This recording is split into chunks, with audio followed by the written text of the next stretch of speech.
Hello, ladies and gentlemen, and welcome back to the Galarian Smite League. We have your second set of the day, based out your second seed coming in hot against the Benadryl Babylonians, who performed a bit of an upset in their previous match, taking out Just Built Different. On your desk there, you've got me, Snakebite Sam, and joined today by Morton with Rosie observing. Sure. And as we get right into this sort of picks and bans phase, we can see that a lot of the similar bags that we saw from sort of the last set have come through again. The Kali, the Merc, Baron constantly being banned out, and Jingwei and the Bakasuri, a lot of jungle focus, but just not really wanting those heavily auto-attack damaged assassins to come through. Yeah, I don't really blame them. They're in the current meta. Everything goes like late game. You want to hit level 20. It's they're just a nuisance, right? You just pick up golden blades, you essentially AFK farm, and you're just waiting for their power spikes really. And if played well and engagement's timed right, you can really run the game, as seen in the previous game actually with the Mercury. Really difficult to shut down. One pick I did actually want to mention is this Shiva pick. Shiva saw some play and seemed to kind of drop off a little bit, but with the most recent bonus patches that come out, I've been messing about with Shiva in some scrims, and I think that god feels really nice right now. So I'm kind of excited to see what Gibraltar can do with it, and how the spaced out can deal with it more so. Like that, Shiva being banned out previously in the previous two sets, sort of having a lot more presence with sort of the Glad Shield changes in this bonus patch that's recently come through. We do see the Nemesis sneak through as well, another ban that was banned out quite a bit in the previous set. Again, this auto attack hunter's just putting a lot of damage in. And the Kepri comes through once again, just being a very high top pick support alongside the Emoja, allowing a lot of CC and sort of almost clear and safety and peel, as well as engage for the teams, just allowing a lot to try and help the teams where they can. Yeah, and it's nice, especially when the enemy team doesn't have an execute to deal with it, right? It allows your Nemesis or your Cullen to really dive a lot deeper and more aggressive than perhaps they normally would. Obviously, if they stick around for an extra auto, might be the difference between winning a fight and losing a fight. If you've got that revive on your team, it allows you to do that and be brought back basically if they do kill you. So I do really like this Kepri pick. I perhaps maybe would have liked to have seen an execute maybe on the enemy team to try and deal with it, or some sort of CC that they can use to prevent him from getting the ultimate off. But who knows? Perhaps they'll be able to blow people up too fast with the Poseidon ult, with the Kraken. We'll see. What do you think of the Danzabura pick, actually? We haven't seen him for a while. I don't mind the Danzabura pick. He sort of has a bit of self-peel and CC himself to try and lock down people. He not as more prevalent as some of the other pickups, but he allows sort of a lot of chase potential as well with his ultimate to close the gap and stun them. Using the shotgun gold bags, just supplying a lot of damage. And as you say, it's not one that gets picked up a lot, but it's one that I think a lot of people overlook. Yeah, I do agree. I think it might be kind of rough if the Emoja wants to come out and gank him, and you can just wall him off from the ultimate for being able to escape, and that kind of takes away from some of the safety that he has. But I do really like the Danzabura in general, and there's nothing more satisfying than seeing a Panda Cat-esque rocket straight out from the mid lane jungle, straight into the back line. We love to see it, and I don't know, hopefully we see it in this game, maybe. I think the interesting thing here is on the side of the Benadryl Babylonians, they haven't got what I would say a traditional either jungler or solo, opting for this Shiva, which could potentially flex to solo or jungle, and opting for the two ADCs and a Poseidon, so it's potential that we see the Poseidon come through in the jungle, using that Kraken for a lot of early game burst and try and transport that into that sort of later stages of the game to try and give a lot more pressure towards the mid and sort of the side lanes. Yeah, and if I know Benadryl Babylonians, and more specifically, if I know traumatized right, this is, in my mind, there's no doubt in my mind at all that this Shiva's going to the solo lane.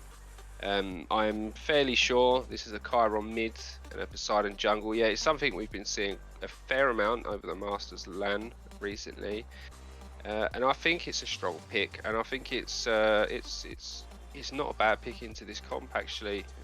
I don't think if you're able to get up behind and get a few nice Krakens off on, a cripple and a Kraken off on the Foth, or even just the Nemesis, really, I think they should have a good game. Just using that sort of CC to sort of limit what the enemy team can do a lot of burst damage early on in the fight, and it's only going to work even nicer with this Yamodra as well, using those walls and the ultimate to try and uh, limit the sort of movement capabilities and really allow this damage from the Kraken to come through. Yeah, and one of the things that we do tend to see, it's sort of at the lower end of skill, I suppose, is that Yamodra can be notoriously difficult to pilot, right? But one thing I can say is, from watching Gordon in his previous games on Yamodra, he is very, very good. The last game, in fact, that he played, I think he ended up with like 16k healing on the Yamodra. He just really MVP both games, honestly, really put in a showing. And I genuinely think that, Spaced Out, I think that they're the favourites. That's no surprise coming into this game. I think that they shouldn't have too much of an issue, but for me, the catalyst for the Babylonians getting a lead and winning and is Gordon on this Yamodra. He really is good on it, and I hope he does have a good game because he will certainly put up a fight. I was going to say, is that the draft you would say you would favour going into this, or is it either side? I think it could go one of two ways. I really do. Um, it's tough. I mean, I really think that Shiva is such a strong pick right now. I really do. And the Yamodra, I just think that's one hell of a front line that they've got there, and they've got so much burst potential. When you consider that the Chiron is going for, as he most likely will, an ability-based build, he's just going to be able to snipe onto the backline right at every team fight. It's going to be, this will come down, I think, more to execution. If the Foth can keep out of range, and avoid those snipes and the Kraken, I think they should be okay. I think they should be able to win. On paper, I think I favour the Babylonians team, really, just for the Yamodra and the Shiva, mostly. I get that. I quite like the draft from Spaced Out at the same time, though. You've got that Nemesis there to try and close the gap, deal the damage, deal the sort of heavy basics. You've got the Khepri to keep that team alive. I think both teams have, objectively on paper, a very good draft. And as you say, it is going to be down to execution. And it'll be interesting to see what sort of style they go for. I think both are sort of aiming for this sort of mid to late game to an extent. I mean, Nemesis late game's devastating, Khepri's devastating. The Cullen's going to be just there to supply as much damage and sort of disruption as possible. But similar with the Shiva, and both hunters, both in the ADC and the mid lane, on the side of the Benadryl Babylonians. Yeah, I do agree. And coming into this, I don't know if I'm concerned or not with the Nemesis starting off with a blink rune. I like the aggression. I'm not sure personally whether it's the most effective, if it's the most efficient choice. I would really personally be looking maybe for the beads. I just think level 5, your kill potential, you're really only gonna have a golden blade. Sorry, up until like level 12, you can have a golden blade, maybe another part way of an item. I'm not sure how easy it's going to be for you to kill, a Chiron or even a Poseidon, honestly, and a Shiva. So I'm not sure. I think I'd rather a more defensive relic and just farm it out till level 12 before making some plays. Exactly that. I mean, just trying to limit how much uh, pressure I guess they can throw out. As you say, the blink, it's a good idea, but with the latest changes, coming through on the patch. Just everyone's a bit more tanky, bit more hard to kill in the early game. So making plays, you're not really going to use that until sort of midway to 12 anyway, sort of 7, 8 maybe, level 7s and 8. So it will be interesting to see how much pressure they can bring with it.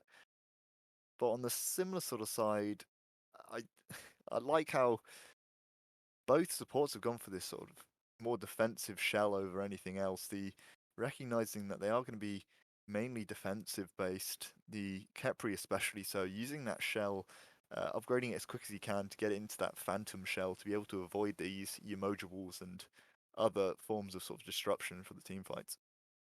Yeah, and I think with regards to upgrading relics, I mean, typically as a carry, you're looking to do it a lot later in the game, but with supports, I think you're well within your rights to pick up the upgrades a lot earlier. And I think this might be one of those games. I think you definitely going to want to get that Phantom Shell online as soon as possible. So I wouldn't be surprised if if Kepri was to get his Gauntlet of Thebes online and then maybe look to upgrade it from any point onwards. Really, for me, sooner the better. Honestly, because the emote roll is that devastating. I think it's so valuable to have the Phantom Shell. Um, We do see both ADCs opting straight towards the Gilded Arrow start, just giving them a bit of health and mana coming through in their basics. And unlike the last game, we do see the Shibalanke opting into that Morning Star to go in towards Transcendence, getting that sort of mana online to help him with his uh, basics on his one cast, his steroid, and differently, the Dansborough opting more towards Devo's gauntlets, probably with that Spike Gauntlet, just giving me a little bit more lifesteal and survivability, not really needing the mana, I would say, as much as the Shibalanke. Yeah, the Transcendence is pretty much a core item on Tubulanco, right? And the Arrow's seen some nerfs recently, but I still think it's a really valuable item to pick up. As we know, I mean, everyone remembers the Benevolence meta, right? Everyone was using it. Any form of sort of extra gold that you can pick up, be it in the be it from spooling or farming last hitting minions, it's incredibly valuable. So I totally have no issues with them using that item.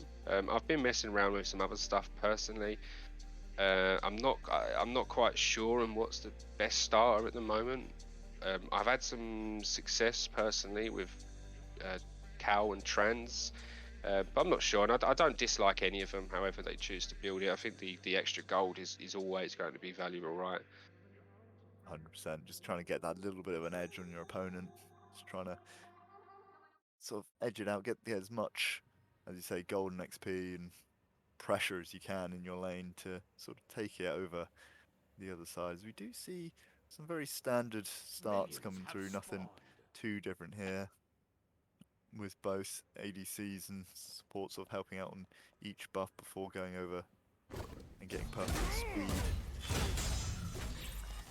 Yeah, sorry, go on. No, after you.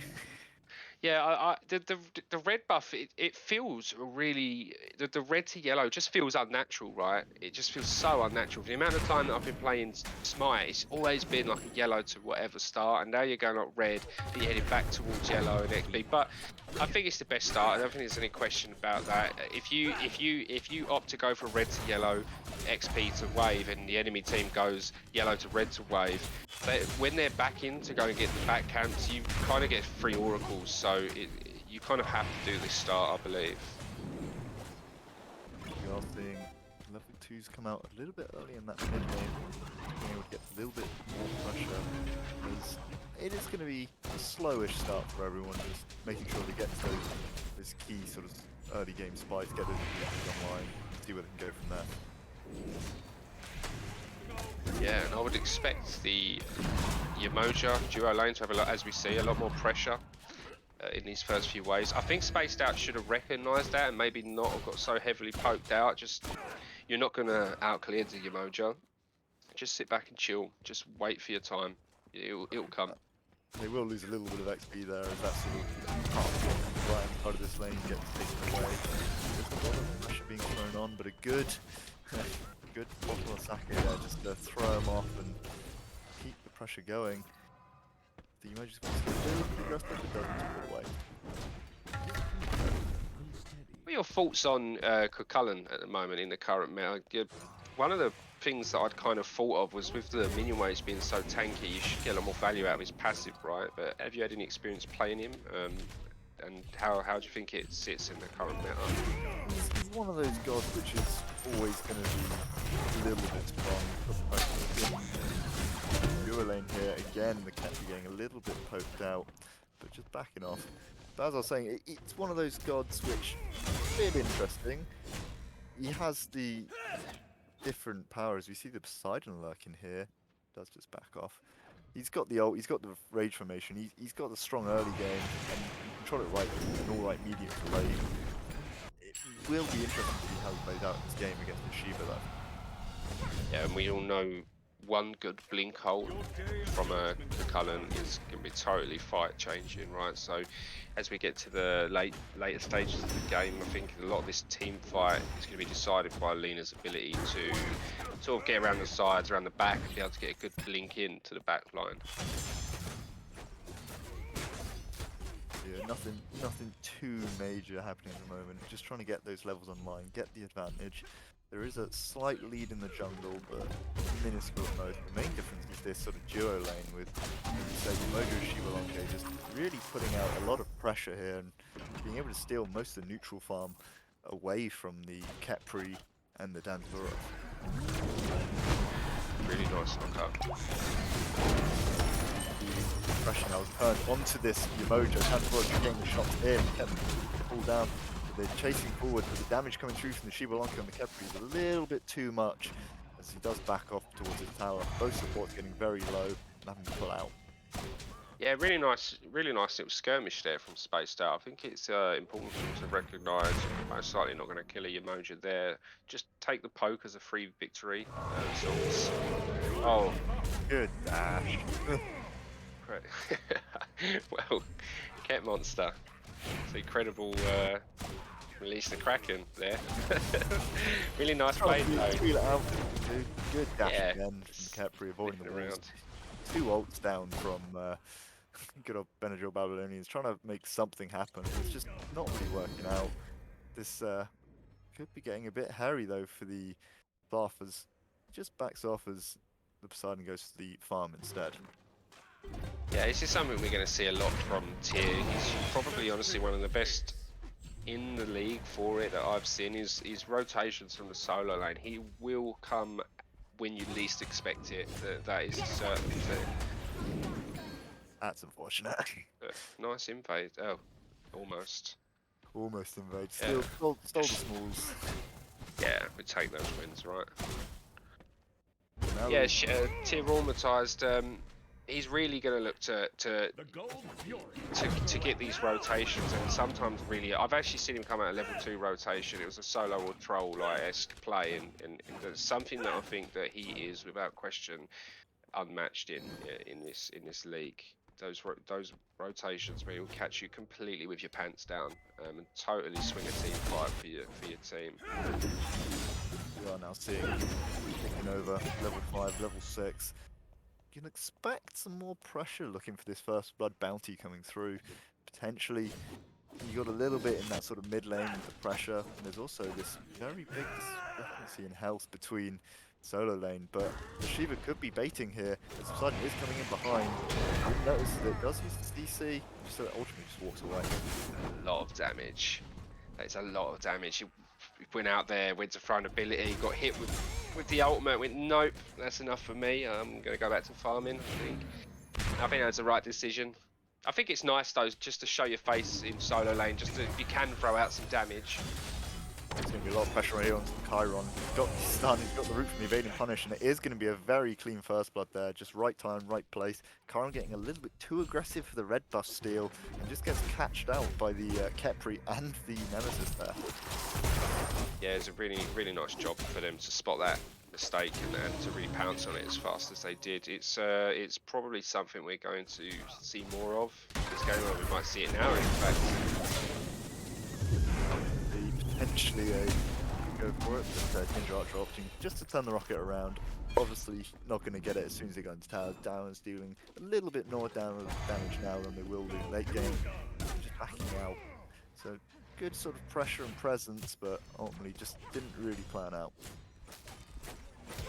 See, oh, that's a. Do you know what? That's a really smart Umoja roll there. I'll take those wins. The damage is coming through though. The ult through the Thoth is coming through. The range from the Thoth is coming through too. Being able to pick up that Umoja, just unable to make it into that portal in time to get her away.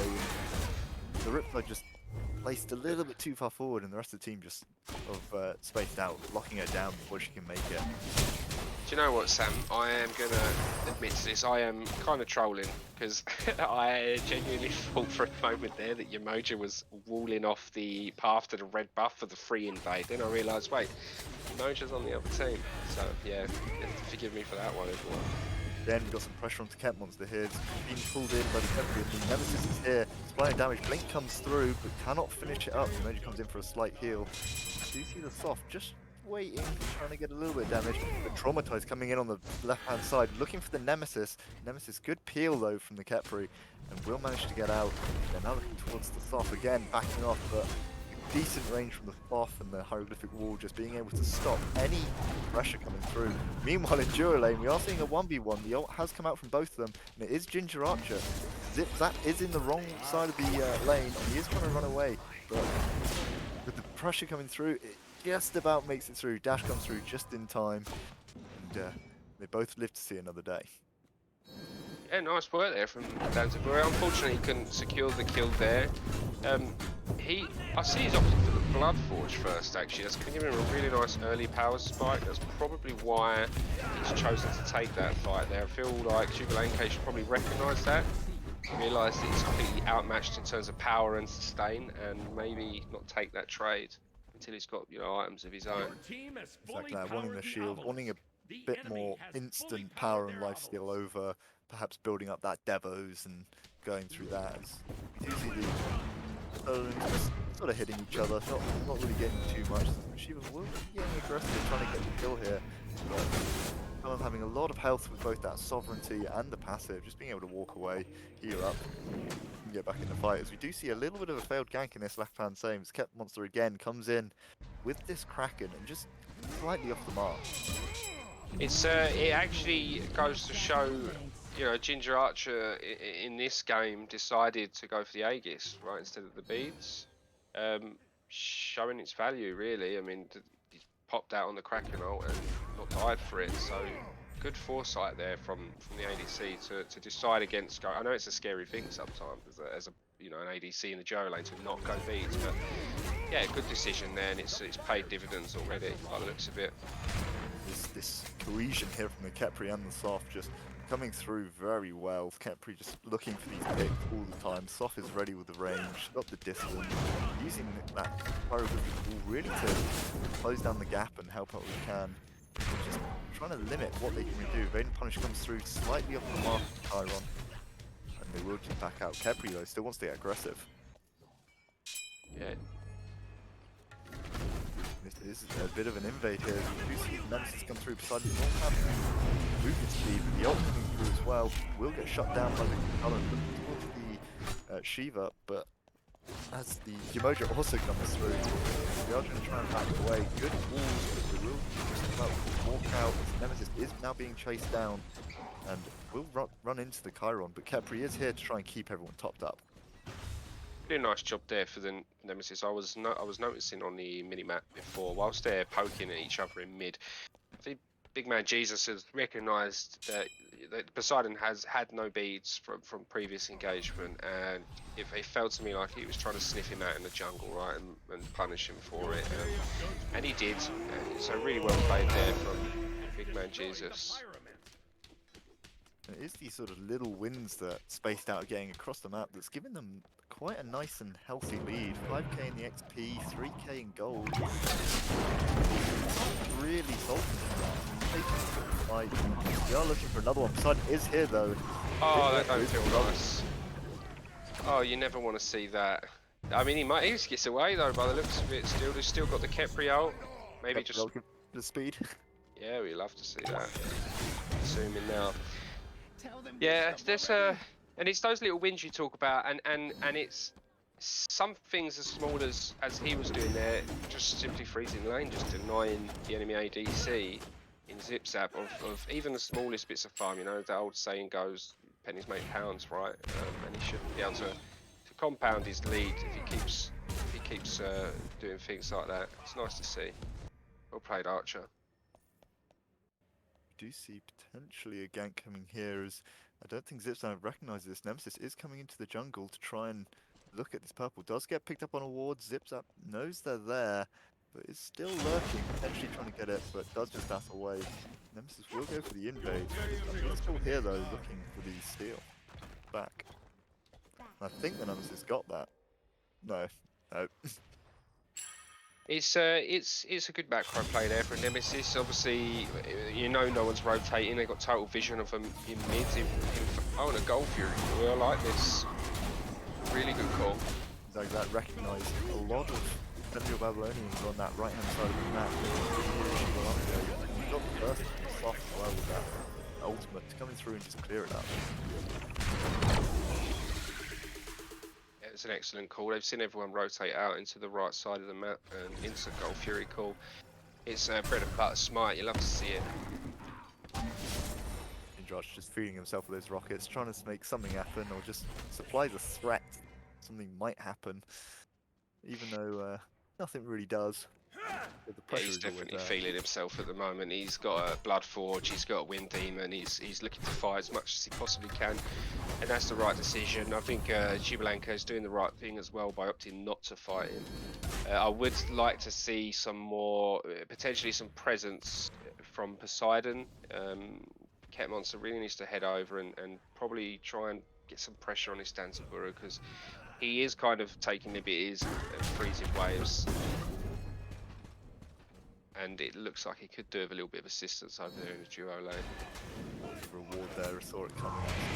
But I can't help but feel Cat Monster hasn't really had that much of impact that he would have liked in this lane. You see again, both these ADCs going at it when they can, trying to do as much damage as possible, and there is a very large gank force coming over. Thoth and Kepri will use the evading punch, but Shivalanka's just got that dash to get him out. Yeah, and it's a good time to at least try and cover the game, because you know Pyro's down at the moment, and they're not going to be able to instantly run some Pyromancer. So good decision there. Get a tower for it, and the beads by the looks of it. Like that, we do see Emoji come over, give him a hand. Poseidon is on his way, and potentially the Nemesis might be caught out here. Yo, good Aegis coming through. Nemesis is there, so straight towards that side. Poseidon will just get out. Oh my Never god! mind. The snipe! The snipe downtown, cleaning it up. Very good head up play there from Spaced Out. Getting the tower, getting the out, as well as taking out the already behind jungle. It's a good look for them going forwards. That really never feels nice. As a jungler, when you get out by the skin of your teeth and you're 1 HP and you're going, because I know 2 seconds prior to that, you're going, oh, I'm dead here, guys. Don't worry about me. Oh, I'm out. No problem. And then boom, through 2 walls, through the space-time continuum, from downtown, 3-point land, you get sniped by a Thoth. It never feels nice. Never ever feels nice. And that's probably, I mean, it affects my mental slightly. I know I would be tilted. Like that, just being able to get those cleanup kills on the back end, using that ult very effectively just across the map, using it on the objectives to help secure, using it, picking up the final number of kills. It's all looking very good for Spaced Out here, just not really doing anything big or flashy, but just having these small, subtle wins across the map to just push their lead wherever they can. Yeah, it's clean smite, isn't it? Really, it's super clean, and the longer this game goes on, if it remains the same, naturally, the bigger and bigger this lead's going to become, and I think and it really benefits their carry picks you know, more so than I think it would for the Babylonians. Nemesis, she really wants to get to level 20, right? Start running at people. So, yeah, if this carries on the way it's going, it could get out of hand for the Babylonians. We need to see them try and get creative. Try not to be so reactionary, if you will. Try to make some plays of your own. Well, looking to play them, the Benadryl Babylonians do steal away the Pyromancer, but very quickly get kicked up. Peppery just unable to do a little bit of zoning there, and on top of that, they also get the solo lane who's just trying to make something happen onto the Nemesis. Nemesis just using that, getting that Kepri ult for a little bit more survivability. So you lose Pyromancer, but you get 2 to pick it up. We take those wins, don't we, all day long. All looking very strong here from Spaced Out. May not get the objective, but has the cleanup behind it. Yeah, and I think maybe it's getting towards that time now where they need to start warding deep and right. And if the situation arises, you could potentially look for, you know, a fire giant pull very soon. It's not going to be long at all. If you can pick up 1 or 2 picks and go for it, you should be able to get it soon. They do have a lot of burn on this team in BMJ and Archer. With some good zoning from Lena, they shouldn't have too much of an issue going for it. Exactly that, just stripping out the jungle as well, limiting how much farm they can really get, especially on this Poseidon now. 2 levels down, just not really getting the farm he needs, not really getting the pressure in the lanes he needs, and he really has been just sort of controlled every step of the way. Yeah, he stole away the sort of Pyromancer, but losing his life for it didn't really help in that retrospect, and the Nemesis just putting on a bit more of a sort of clean performance. No kills, but just always being there at the right place at the right time. Yeah, I think it's a questionable decision to be 3 levels down and not to. I think I'd be looking for some percent pen early here. We're seeing that Kepri is the same level of Poseidon. That never feels nice when you're a jungler and the enemy support's the same level as you. It really feels bad. So I'm praying that we kind of see some sort of percent pen come out of the Poseidon. If he goes some more flat pen, I think he's just going to struggle even more so than he is now. Gosh, a good dash again. Just slaking, timing these dashes really well, avoiding some of the more damaging ults. We do see a Gold Fury come up, but Poseidon is here. Ultimately, I think on some back off fun, maybe can come down again, try and do the same play with the Kraken coming in. Clean up is just too good. And now he might have been caught out by both Roth and everyone else. Yeah, he's a goner. It's nice. Oh, it's really nice. Oh, the dancer roll was missed. Oh, he's got no. That'll do it. Oh, slaking, please leave him be. That's so cruel. These ults just coming through, just doing too much damage. Every time. What was that? 1-1-33, I'm sure that was there. Insane. Really nice snipe. And we are seeing Shiva here just sort of doing what he can to stay in it. We'll try and get the back off, and look, by looks of it, will. The Lena just not really wanting to fight him, just letting him back, just trying to save the tower. Just the Shiva just trying to get as much farm as he can, trying to hit that late game, similar time as Nemesis, but with 10k XP difference, 11k XP difference, 8k gold, it's looking pretty difficult for the Benadryl Babylonians. What would you suggest for them to try and get back into this game? Oh, it's a tough one. When you're almost 10k down at this point, it's so tough. But I think realistically, you need to be getting your defensive wards out and just really trying to just make sure you're getting your farm on time. Try to avoid all engagements if possible. I think there's nothing really more that you can do other than sort of be patient, secure your own farm, and try to look for a counter punch. You know, hope that someone overextends and you can capitalise on it, get some shutdown gold, maybe get a play off of it. But I think that's really all they can do at this point. Houston Spaced Out now starting up a fire giant with a big 3-man wall almost, trying to keep everyone out. Poseidon is nearby though, will get caught out. Kraken just off the mark again. Oh, huge. Big ult there. With Cullen and very quick clean up. Good ult there, trying to lock him in, stop the push on the through. They are just now trying to clean up. Shiva doing a lot of work. But, we are seeing the Cullen trying to get that final hit on Demoja. Will get out, and the rest of the team just trying to do what they can. But Slaking just putting on an absolute performance, dashing in aggressively into 4, getting the kill, and just like that, I imagine it's straight back on that Fire Giant. Just trying to, the health bar's maybe a little low, but just trying to push their lead where they can, opting for the Pyromancer instead. Yeah, Slaking there, really harnessing his inner pagan, right, dashing in and getting the getting kills like that. But I really got to give props to Lena on the Cullen there. I think that team fight was completely over the moment she hit a 3 or 4 man ultimate there. Followed up by a Foss snipe. So nice communication there for them to synergize like that. But that Cullen ultimate was absolutely huge, absolutely game changing for him, or fight changing rather. We are seeing Space Dash just a little bit of movement here, sort of spending their gold, getting it back to a state of normality, and I wouldn't be surprised if they go straight back to that Fire Giant, try and force a fight, try and get that power play over the team, as they are quite healthy. Quite a nice advantage team starting, trying to just get a little bit of farm on this left-hand side where it can. Yeah, I think that would be the right play. Back, spend your goals, get your next set of power spikes, and run straight to fire. I think that's definitely the right play.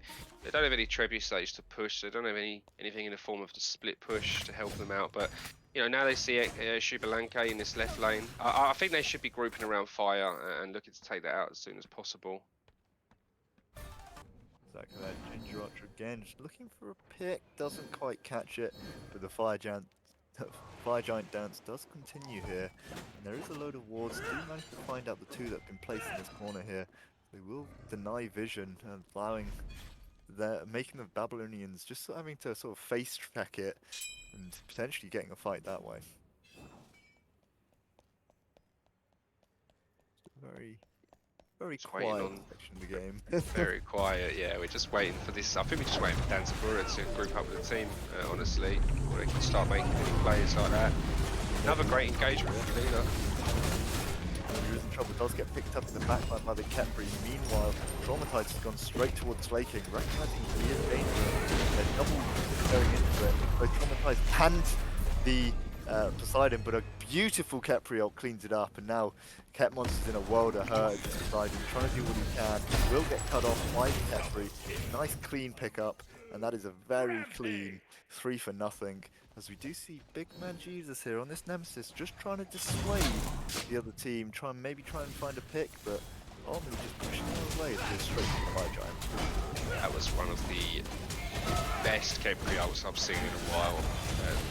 Hoff should be bowing at the feet of Kepri right there. Just thank you so much, because honestly, that Kepri ult was absolutely fantastic, absolutely brilliant, really nicely timed. I think he just held it, knowing that if he popped it too early, they'd probably just stand still and wait for it to time out. His dash was down and no relics, so he held that for the last possible moment and then used it and got absolute effectiveness out of it. Really nicely played there from Manga. We do see Space out here trying to pressurize this Phoenix, and I did like what we saw from Babylonians on the left there, recognizing they can't contest fire.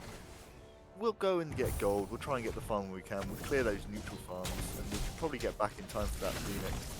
Space out just going through, getting rid of these towers, getting that little bit more gold in their pocket, as well as giving themselves more win avenues to go down mid to the right hand side, just giving them extra options if they want to try and split their forces while trying to take these Phoenixes. Yeah, I think it's they need to, I think they should be heading over to, as you say, strip out the rest of these towers now, stripping out the farm from the enemy jungle, preferably on both sides if possible.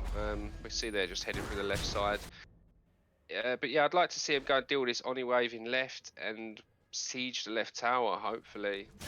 They've got to make use of that Fire Giant buff, and if Benadryl Babylonians take a step out of place whilst they're sieging that left tower, they can be able to pick themselves up a free pick, which could lead to a nice Phoenix siege there, a nice easy one for them. We'll see how both of them decide to handle the next couple of minutes. And the crit is coming through now on this Dancewear ADC. Both Wind Demon and Deathbringer coming through. Just big numbers coming up. And it's not looking good, especially with the Ornate Arrow as well. Little bit extra crit. It's not going to be good if you're feeling like a frontliner right now. He's hit hard. The Archer at the moment is hitting hard, and contrary on the opposite side of the spectrum, we have Zip Zap, and I'm not a fan personally. I don't like the Atlantis pick up there personally. I think you should be looking more towards skins maybe. You haven't got any other crit in your builds. I doubt you'd go for Deathbringer, but I'm not a fan of the Atlantis personally. Maybe even small percent pen would have been nice. I just don't think that that's going to be the play for him. Big damage here from him, then he goes in on the Cullen, looking for that Poseidon, which isn't really working out in their favour. Tetri has been picked off in the wall though. He is in a world of hurt, but he does manage to have the side with to get out, keep his team topped up. You do see the current options through as well, trying to get something off it. But ultimately, face battle is pretty healed up. We do see a secondary engage from Tetri, which doesn't quite work out. Traumatized going to retrieve, Poseidon is picked off. Tetri does have the ult, will use it. The Retriever now is trying to do his best against the 4 members, but he's just getting CC'd down. The emoji is there, Tetri gets out scot-free. Lin is just going in on this Cullen, just making absolute nuisance and just allowing his backliners to do a lot of damage. And it's now going to be 5 members against the 1 Chiron and the Titan. I wouldn't be surprised if they go for game here. I think that's the right call. I think props has really got to go out to Lena this game. She's absolutely. Oh, that was a huge off ultimate. That's a big ult. Got me right in my tracks there. The 1500 ultimate to the face. Jesus Christ, that's crazy. Really well played by Spaced out there. That's a deathless game. You love to see it. Absolutely, pretty much perfectly played set there. They farmed up in the early. They bided their time. They hit their power spikes, and then they started making plays. And really well played. For me personally, I think the absolute star of that set had to be Lena. Really, I know that Foff hit some insanely good, max range ults. So I'm torn between the two, but Cullen's engagements and the damage that she was putting out, the how effective her zoning was, making big man Jesus's job on the Nemesis so easy. I, I'm probably leaning more towards Lena on its Cullen. Exactly that. Just both those 2 picks. I've got to shout out the Khepri as well. Some beautiful timed ults. The CC was almost there, always there for the sort of setup and the carry almost. And I can't help but feeling going into the next game, it's you need a new jungle pickup in the side of uh, the Benadryl Babylonians. I know they needed the magical damage coming through. They wanted to go for this double hunter ADC and mid, but the Poseidon just didn't really have that damage that they wanted. And it's one of those games which I can't really say Spaced Out completely destroyed the game. Yeah, they did go deathless, but it was more, I feel, a game of death of 1,000 cuts. Taking the farm, taking this 1 pick, pushing this into Gold Fury, pushing that into a Pyromancer, just taking the picks when they need them, and just really controlling a lot of the map. Yeah, I totally agree. As you say, death by 1,000 cuts, and I think with the Poseidon it's a difficult one. In my opinion, you never really have an okay game as a Poseidon. It sort of more tends to go one of 2 ways. If you're not getting in and hitting huge ultimates, you're not really able to contribute too much to your team. You don't have the consistent ability damage from a standard mage to be able to do much to an enemy front line, and you kind of never build in full auto attack to shred them down. So what you're required to do is to build your ability based and just hit big ultimates. And if you're not doing that, you're really struggling to find your value in the team fights. Exactly that. How would you want to see picks and bans differ, would you say, into that sort of next game for both sides? Maybe, I guess, for Spaced Out, keep it the same, or maybe a bit of a change? I think There's not there's not much really that, if anything, that I'd say about the spaced out team that requires changing. I really don't think there is, no. But on the side of the Babylonians, I think the Poseidon's got to go personally, unless the comp sets up for it in the next game. But I think that's got to go. And outside of that, I didn't really have too much issues with the actual god picks themselves. It was more with the way that, as a team, it was piloted. I think maybe switch out the jungler, look for something else. If they're going to play Nemesis, maybe try and look for the Kali if the game allows, or a Mercury if it's not banned. Exactly that. Well, you heard it here of what we think they need to do, but we're going to take a little bit of a break. Game two of Spaced Out versus the Benadryl Babylonians coming up next after this break.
Welcome back, ladies and gentlemen. After a very slow but methodical set from Spaced Out there, taking the first victory over the Benadryl Babylonians.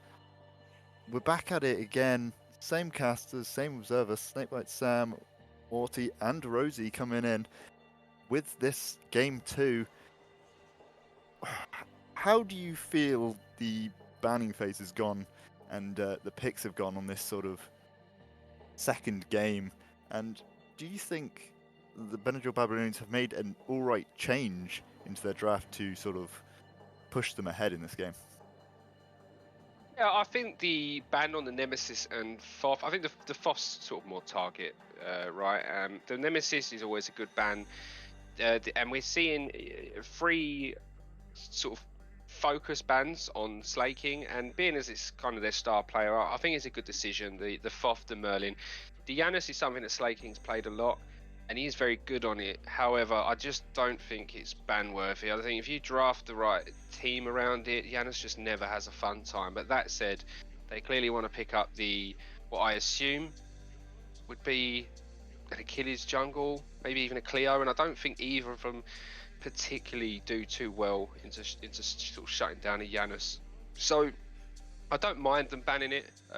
Yeah, it's fine. I do really like the Jingwei pickup though. Knowing that Lena's had such a great game on the Kukulkan, if you're getting knocked up by that ultimate and it's followed up by a Foth ult, I know the Foth's not there now, but something else will be, and you're getting hit by an ultimate for 1500, just being able to just use that knock up to dash away is going to be so useful for just the survivability on the ADC alone. So I like where they're going with this, and yeah, it looks better for sure. I think the important thing in my mind in this set is the Babylonians have gone towards that Achilles, which is, I think is going to be very useful into this Khepri, which has already caused them such a sort of nuisance and issues in the past, being quite, you know, we saw it in the last game, just some of those ults coming off perfectly, allowing the game to really slow it down, make sure that they can all get out, they can all retreat, and the pressure is always there. So the Achilles into the Khepri, I think, is a solid pickup. The Cullen being picked up again, no issues with. The cleaner, solid jungle as well. I think going able to go in and out of walls, being able to rotate around, and having that sort of ability damage to really try and chase people down is all very good. And I also quite like the Cupid pickup into this Jingwei, recognizing how much mobility she actually has, and just trying to use that to sort of slow her down and trap her to where she is. I think that this Cupid pick, I did actually want to say that you got in there first. You recognise the same thing. This Cupid pick, I think, might just be the most big brain pick that I've seen so far in the league. I think it's going to go absolutely huge this game, provided it doesn't get ganked on cooldown. It's hard because the cleaner is going to have a rough time trying to go on a Cupid. He's going to have an absolute nightmare trying to go on a Cupid. I think you just get ulted, one, Fields of Love, Heart Bomb, and maybe two autos, and just absolutely brown bread dead out the game. Ymir, it's going to be rough for him trying to get close to the Cupid. I think the wall's going to help his team out a lot with actually going on a Cupid, but it's such a rough game for a cleaner, especially if it's in the jungle, just trying to get onto the Cupid. And to top it all off, you've got a Bat Soul as well. It's such a rough game, I think, for a cleaner personally, into those two particular picks. Exactly that. You've got 3 team fighting ults on the side of Spaced Out. You have got the E-set ult though coming in on the Babylonians, recognizing that if a team fight's not really going their way or they're getting sort of chased down very quickly, they can use that sort of almost as not only objective shred, but as a sort of heal and dissuasion of them chasing them down. So you have got a little bit to answer back with the E-set ult, seeing how that works. But I do like this sort of Scylla picked up, the queen almost of late games, with the amount of damage that a Crush and the I'm a Monster can do. It's going to be interesting to see if this does go late. They've got it covered, but if it, they've also got picks for that early game as well. Bat's doing all right work in that early game, the ult just being very powerful and having a lot of burst. Yeah, the Scylla picks I think is fantastic into this game, and there's so much that Slay King's going to be able to hit his ultimate off. you know, anything from the Kepri route to the pluck to the bat soul to the, you know, Cupid heart bomb, Fields of Love, the Cullen, you know, his ultimate. She's got a choice, you know. Slay King's got his choice when, and it's not like you're playing.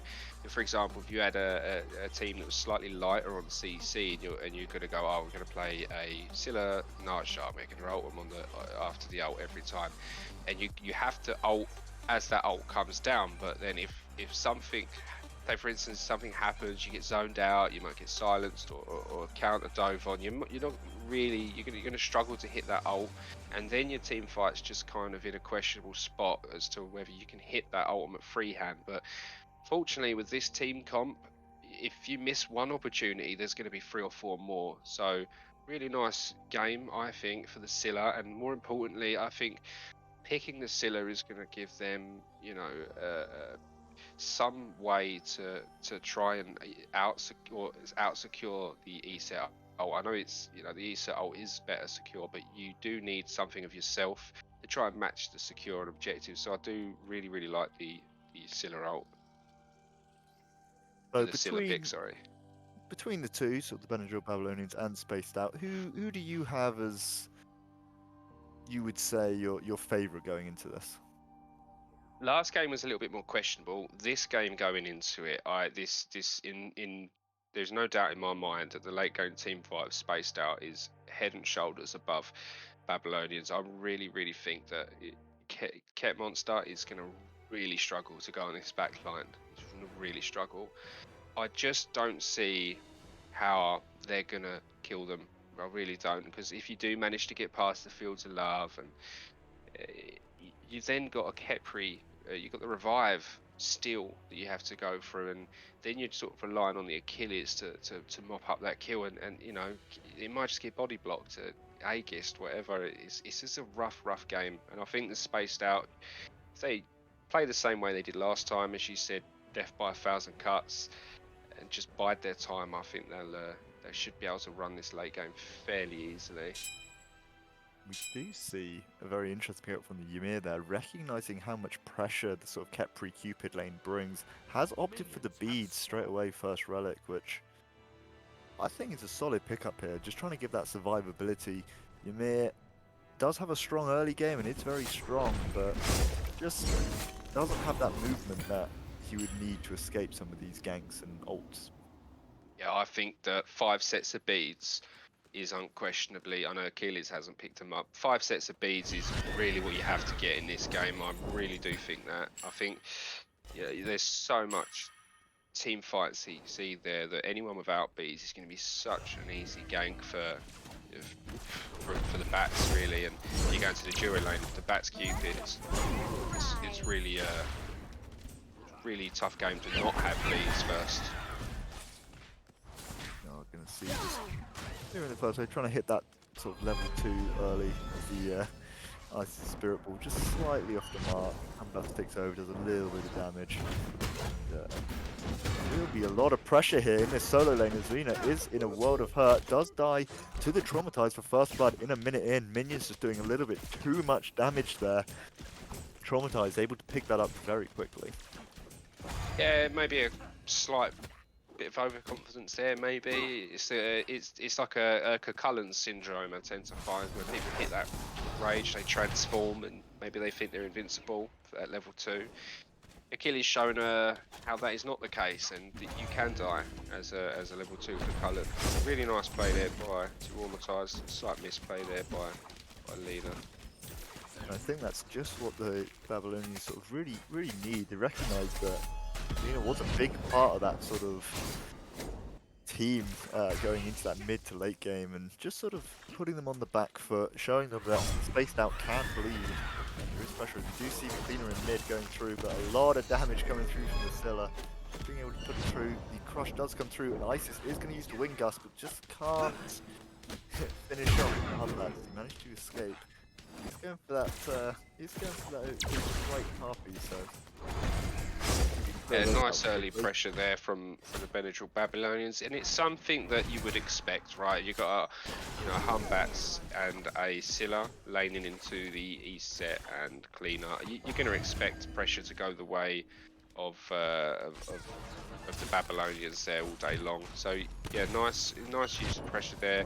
Hopefully they can leverage that to build themselves a small lead in the early game. Outside of that sort of solo lane, you are seeing a little bit more pressure now. Traumatized has got that lead. Just trying to poke him out, keep the damage low, keeping lean on the back foot. Everyone else just sort of stabilizes a little bit, does their buffs that just respawned, and just trying to keep the game on a sort of level tilt. Just wanted to ask your opinion on cleaner Eye of the Jungle. Now, in my opinion, I like the late game utility of Seer. I much prefer Boomer's Hammer on cleaner though. I think it's so much more potent at just spamming abilities in the late game. What are your thoughts on it? What do you prefer to pick up? Do you see the record? I 100% agree with you there. Bumba's Hammer just supplying so much cooldown and ability damage, and with, as I say, with Keener, I almost feel it's well, there's a lot of pressure. Like speed is used, good silence, spirit ball slightly off the mark, but good peel. As I was saying, it just sort of gives you that sort of ability to throw your abilities out very quickly, especially if you go into more of a soul eater build with Keener, just allowing you to have that ability and survivability. You see Kepri just try and make something happen, and we'll just back off. The pressure is there, but just falls short. We see the E set lose her beads.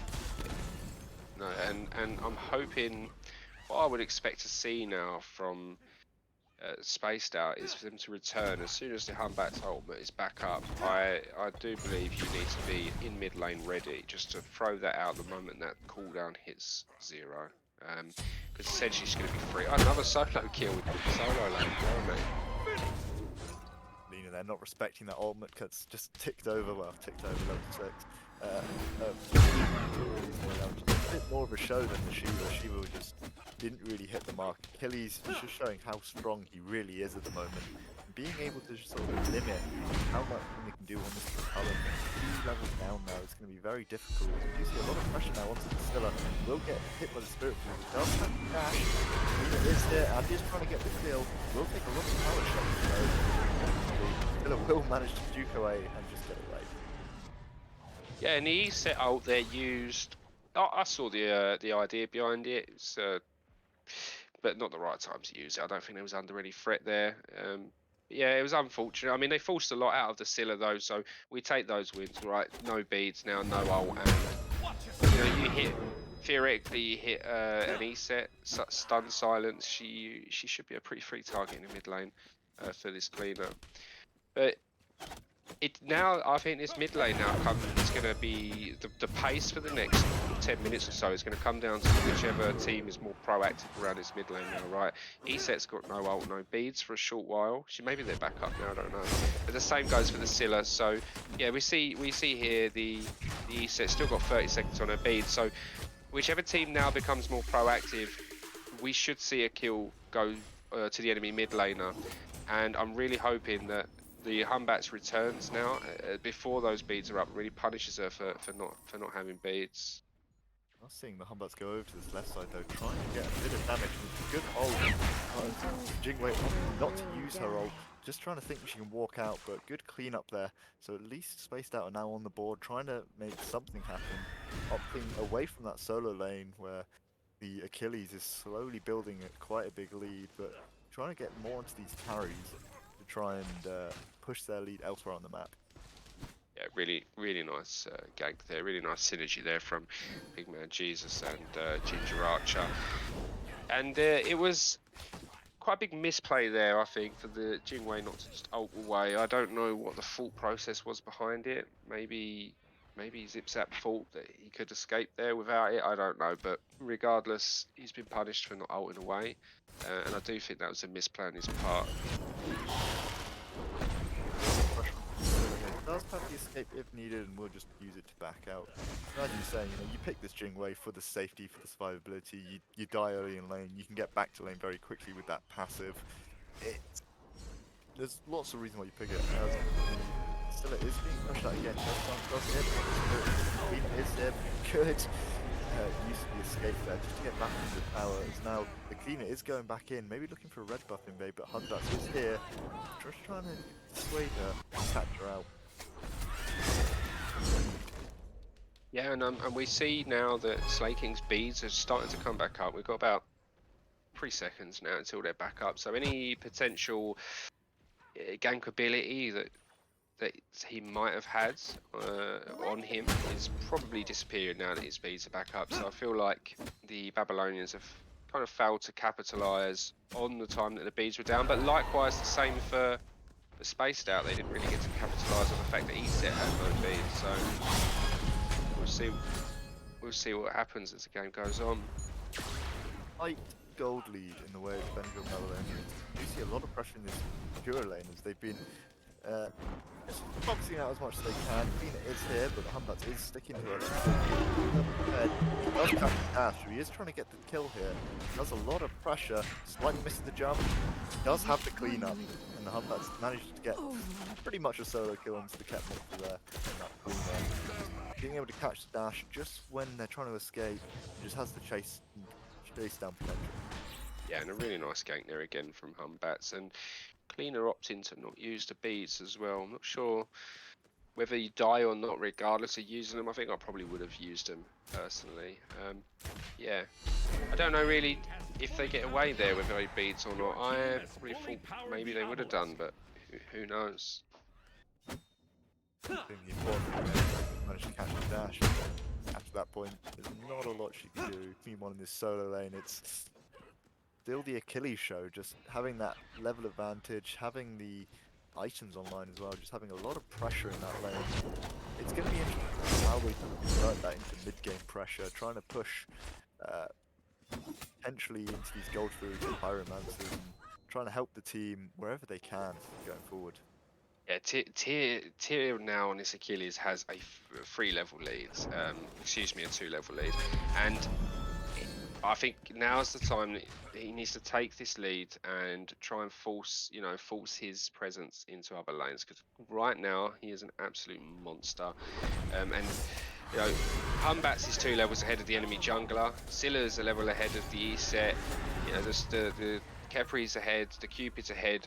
The only one that's ahead for the Babylonians is this Achilles, and I fear that if he doesn't decide to try and make a rotation and look for an objective like the Gold Fury, for example, this lead that he has might get equalised very soon. He has TP in 30, so hopefully they can look to go to Gold Fury. See there in the XP and gold charts, it does have a swing back into Spaced Out. They've sort of leveled the playing field. You see a lot of pressure on Premier here. The ult does hit. Isis does come through. He'll slow them up, but I'm back here. The ult is coming through. Isis is now in a very dangerous place. Speed use rush is better. He managed to get a very clean 2 kills there. Quite clean up. As we do see now the cleaner just backing away. And there's a lot of pressure in mid now, and I wouldn't be surprised they try and head towards the gold fury. Yeah, I think the Gold Fury is absolutely the correct play there. I feel like they should be on it already.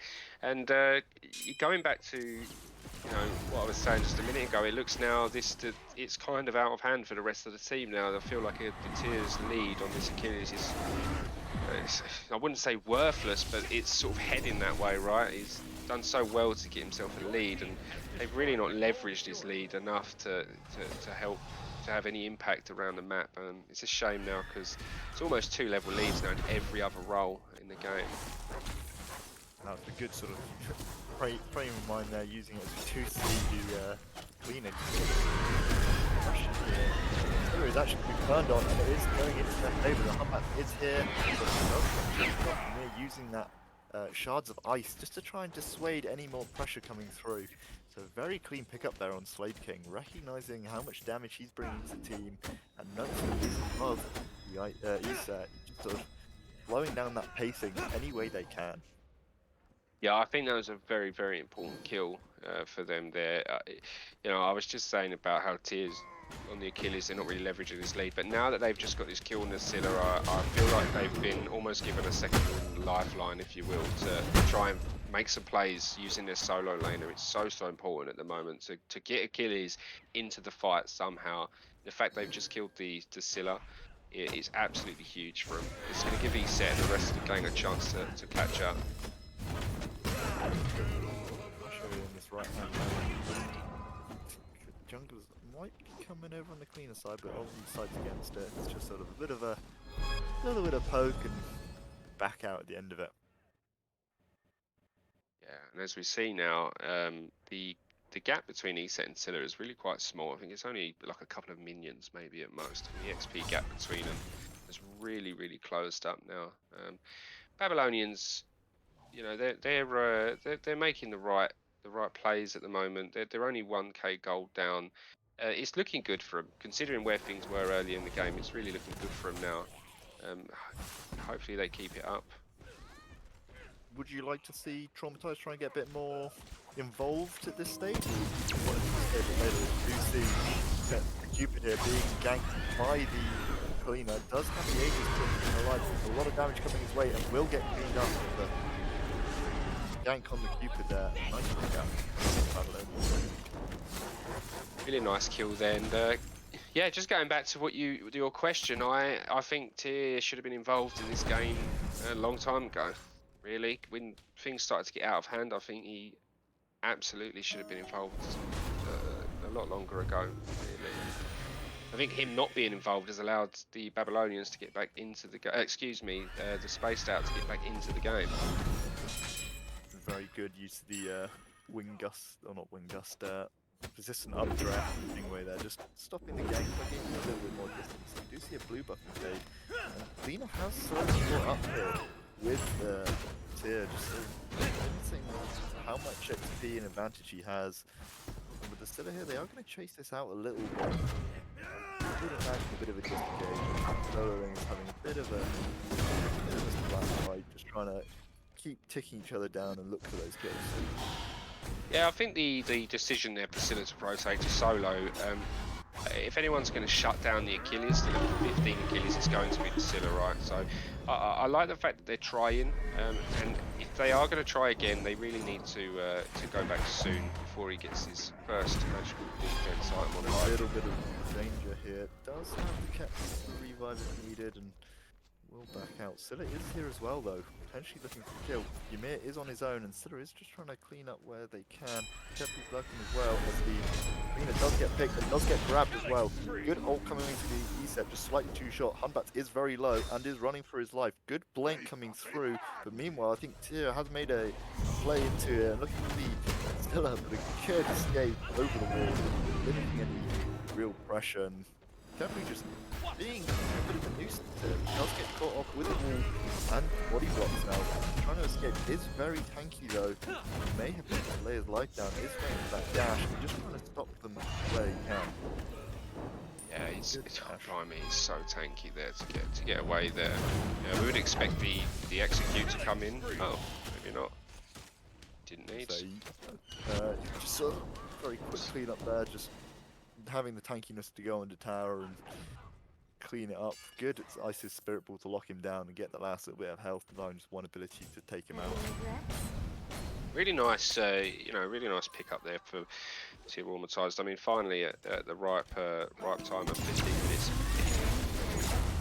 he decides to rotate and effectively solos their tank, the Kepri. So yep, Lena come in here. Dashes are down, but nothing really comes of it there. Ooh, potentially wants to dive it, but Zipzap seeing something's amiss and opting against it. Yeah, Zipzap knows something fishy's coming on here. Every ADC has that sixth sense, right? They know. Just smell it coming from a mile away. Going into quite an interesting one. Going into the Hide of the Urchin. What's your opinion on this sort of pickup?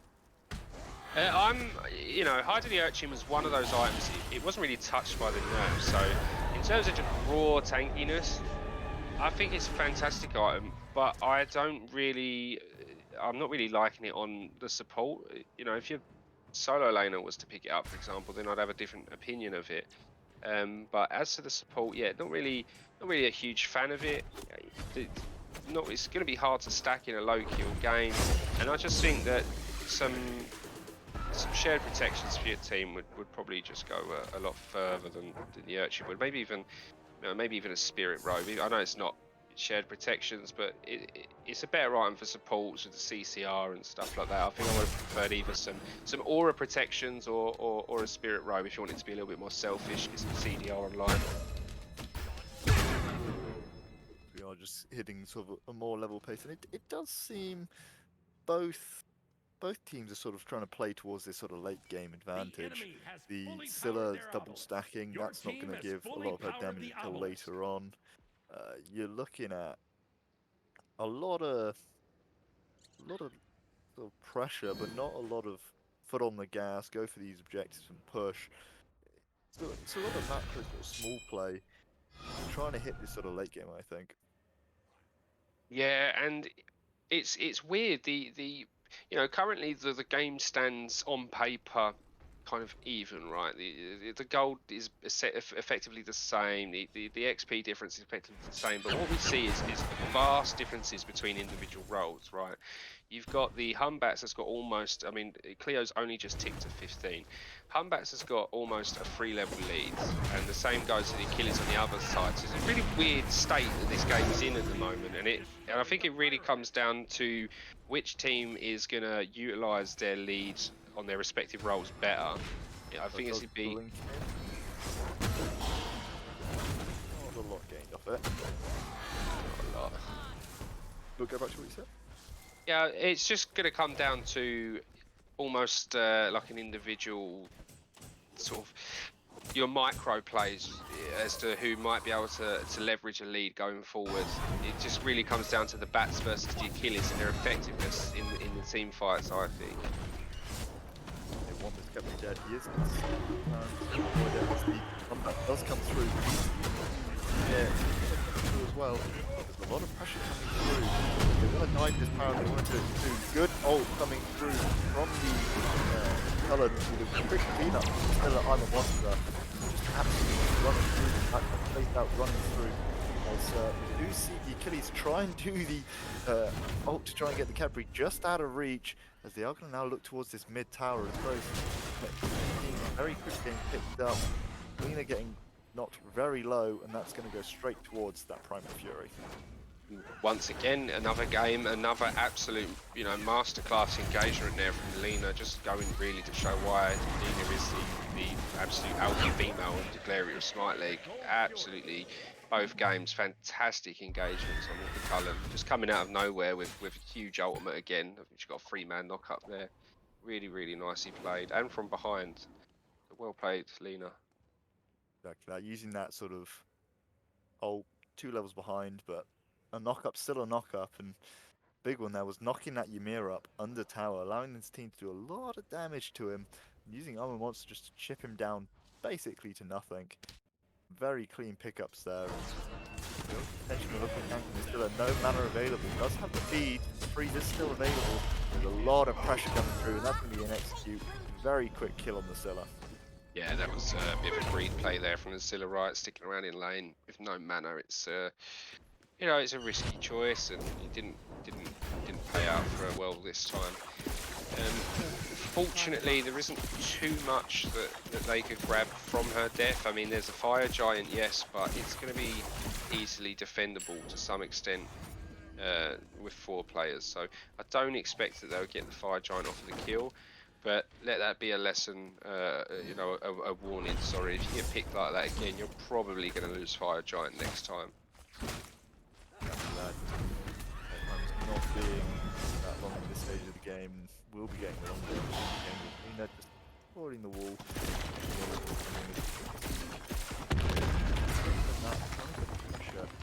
Where they can. See a little bit of engagement on mid, but bit of a weird ISIS ult. Just trying to heal themselves up. Potentially worried about a potential gank coming from Humbats. Yeah, the first thought that came to my head when I saw that was, Fat finger, maybe, because yeah, I don't know. I've done it many times. Fat fingering ults is just one of those things. Who knows? But yeah, good play from the Cupid there. I mean, I think it was a smart macro decision to start split pushing in the right side. It has pros and cons. The pros being that if you put pressure on that left side, it's going to be hard for them. You know, you're going to see a fight breaking out here in mids. PC, but it's still basically healthy, about 80% health, and we'll just walk away. Just very tanky, traumatized coming in. Bit of a 1v1 going on in the duo lane. Hasn't been looking straight to the place and recognize how dangerous he is. The ult slightly off the mark there from the Catherine. Now, we do see Dina come in again.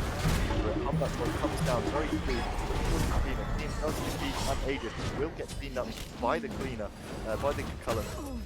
As Combat's now looking for an engagement. Tetri very low, traumatized, trying to do his best. Has been he's trying to chunk through people. Spirit Ball comes out again, another beautiful stun. Lena's just trying their best to help heal out the team away from this Ymir and the Achilles. Ymir trying to run away, but will get picked up, so it will be a support for support, as well as a jungler and a mid laner, but traumatized might get off more. Cupid has come in. He's looking for the damage, staying with zips out. As we are seeing Lena trying to do a little bit of damage to the tunnel again, just dissuading any more pressure coming through from the side of the Babylon. More great plays there from Lena. Really nice plays. Gotta give credits to the fantastic rotation there from Ginger Archer on the Cupid. Really nice rotation. Perhaps it would have been nice to get it a little bit earlier. It could have changed the team fight quite drastically actually, but a really nice rotation nonetheless. And I think that's a good example of the fight. Both heads-up plays for both sides. I mean, you're looking at a 2 for 2 at the end of the day. You can't really say anything different about it.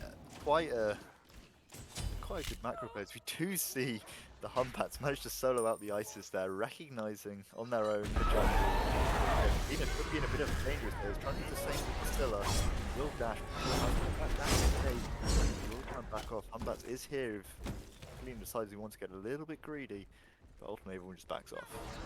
Yeah, I appreciate the aggression there from Cleaner in the mid lane, but realistically, it's going to be so hard for you to kill a Scylla, and if they're playing safe, it's going to be almost impossible to just kill her on your own. So maybe I would prefer that it just puts his attention more towards hitting level 20, getting his upgrades and stuff like that, than trying to sort of play slapsies with Scylla in mid, you know. Ymir is here. Bit of a awkward wall there, but fantastic peel there from the Ymir, eh? A little bit of let's go in though, and he is looking again for the Scylla, recognizing how much damage he's throwing out, trying to place it down. The rest of the team is here though, and it is going to be 5-man snap. It's a very narrow corridor.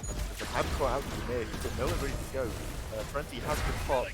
Cupid coming through, but they do manage to get the Scylla finally, and they're looking towards the rest of the team. Traumatized just trying to really focus on these carries. Has been picked out by 4, and is here to apply that damage. Good double stun. Tina is there in the background. Humbat's ult comes through, recognizing he's used the ult, and a very nice crit there to pick up the cleaner, and that's probably going to be a 5-jar. Yeah, it has to be. I think it was a really questionable decision for the Achilles and Cleo to stick around there. I wouldn't have stayed, but I'm surprised they're not pulling fire right now. Actually, really surprised, as I don't see. I mean, you could maybe set ult, steal it, but I don't see why you wouldn't pick it up there. You're all healthy. You're pretty much in a full build. As you say, instead going towards that sort of primal fury instead, the more easier target to take down, and a little bit more damage into that fire giant will go down.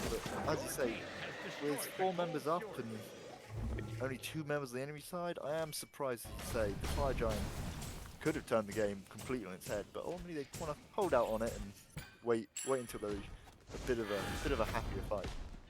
No, E-set ult is really scary and all, but I mean it only takes 1 to Zona, right? So I'm not. Yeah, strange. It's a strange decision. I'll leave it at that. Yeah. Hopefully they don't get punished for it. You know, if they lose a fight, they might end up losing EFG actually in 3 minutes when it comes up.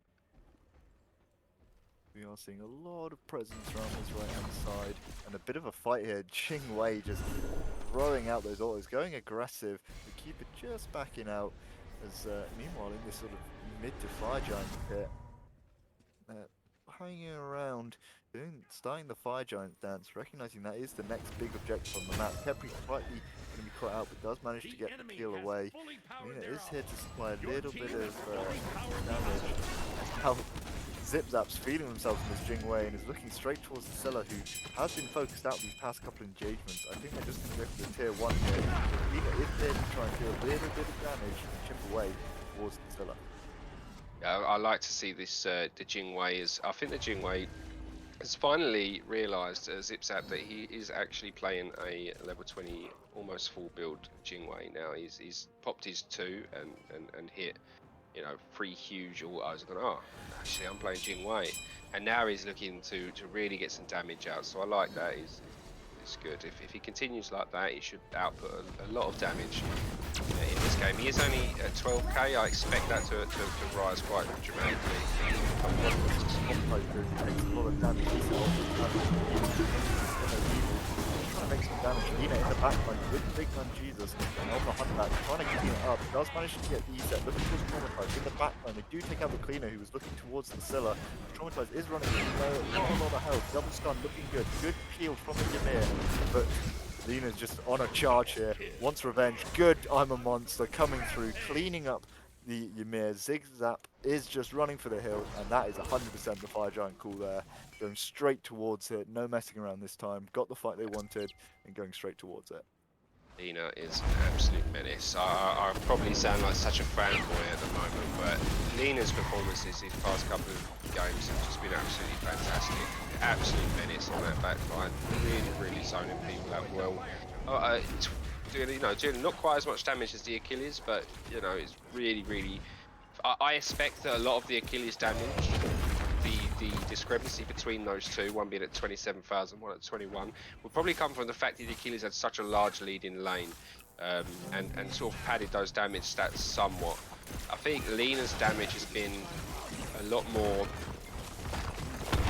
important, yeah, team fight based, a lot more, you know, impactful damage than kind of the Achilles, and really nice to see. Played it excellently. Nice little push there, getting 2 towers, pushing that Trebuchet up. Just trying to get maximizing the farming back, taking the gold away, giving them those sort of win avenues, as I said in game 1. Just I can't go to Phoenix, the right Phoenix. Maybe we can go to the mid Phoenix instead. Just trying to push them and really put the Babylonians on the sort of back foot here. So we do see a bit of a group on the side, playing a bit dangerous in the jungle, but we'll just back off and go back to base to spend the gold. Yeah, and I expect in the coming moments we should see Spaced Out now start to look to siege down these towers, and possibly maybe even look towards a Phoenix. I think that, I mean, hopefully they may have beads timers if they're keeping track of beads timers. If they act now and they act fast, the team fight should really be quite an easy one for them. If they've been writing down the beast timers in their chat and they really are keeping track of them, they know now that Cleaner doesn't have beads for a very short while. So I would like to see them force a fight as soon as possible. Exactly that, and they're going straight towards this tower. 2 Emperor's armors just sort of mitigating each other. Pressure on with that, throwing out mod abilities, trying to get some poke in. They're going straight towards that left tower as well, just really limiting the map and stripping away what they can. Yeah, and this is a fair decision. I'd like to see him. There's nothing wrong with this. It's a fine call. It just now really you've got everybody on the side of the Babylonians now with all relics, and so they're probably fancying their chances just a lot more than what they previously was. We are going to see a siege on this sort of left Phoenix, one of the more important ones when sieging, just sort of trying to put the other team on the back foot when the Fire Giant does respawn. The Hunbat is going to be lurking in this mid lane, and no one's really noticed that he's going to go straight for it. Minion Wave has just pushed in, and he's going to try and do some damage. It's here, he'll just back out, doesn't want to take the 1v1. Well, this team just applying a lot of pressure and poke towards this left-hand Phoenix. Just trying to do what they can. Humbats being a bit of a menace in mid. Just keeping it a 4v4, keeping the split. Vino in again, straight onto the ADC Jingwei. Humbats coming as well. Vino Yu coming through. Isis taken out very low. Traumatized and Ymir taken out. Traumatized looking very low, getting chased out by the rest of the team as they've surged forward past the Phoenix. Phoenix already down, middle one's already down. Ginger Archer's just cleaning out house while trying to put the pressure the rest of the team are fighting. Scylla is getting poked out now by the Traumatized. Crush down to give herself a little bit of safe space and will just back out to the rest of the team. Vina goes in for a Hail Mary play and just gets blown up very quickly by Scylla. Traumatized is still here. He's doing his best to try and get this Scylla, but at this point, Scylla's just bait, just trying to keep the team on their toes, while the rest of the team just knocks down everyone that stands in their way. And it's looking straight towards an uncool. Zip-zap on their own. Near spawning in 10. Yeah, and this is really what we've seen. I mean, big shout out to Slakey there for just ping-ponging himself across the Titan chamber like that.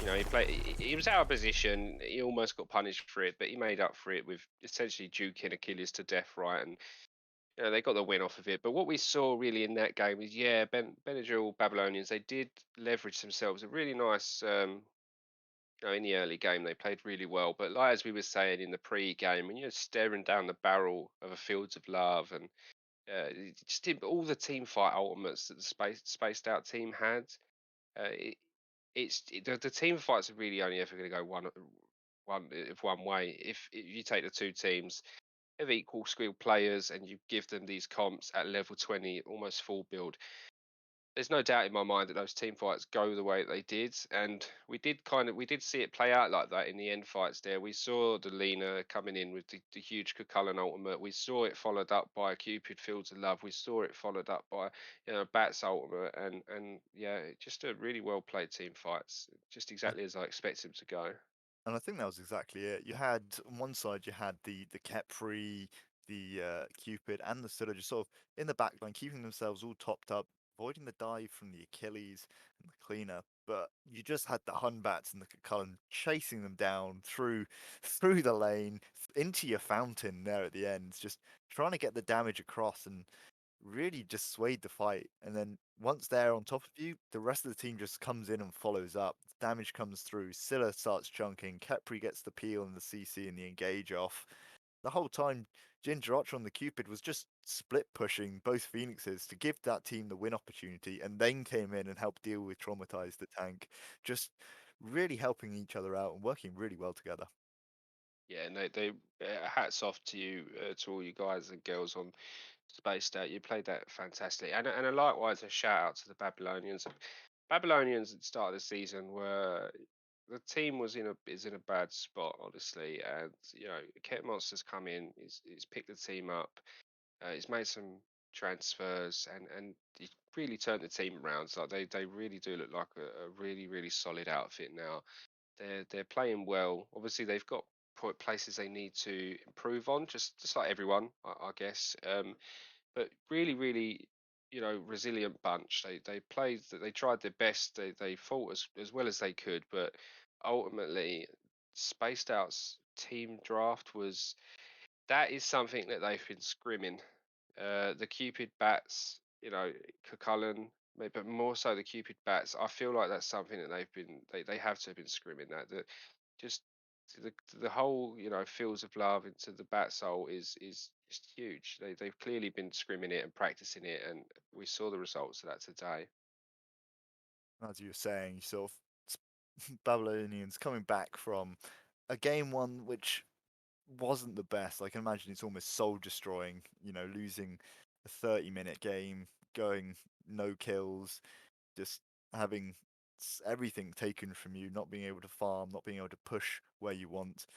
and then coming back and actually bringing the fight to them in that sort of early to mid game, doing what they can to push their lead.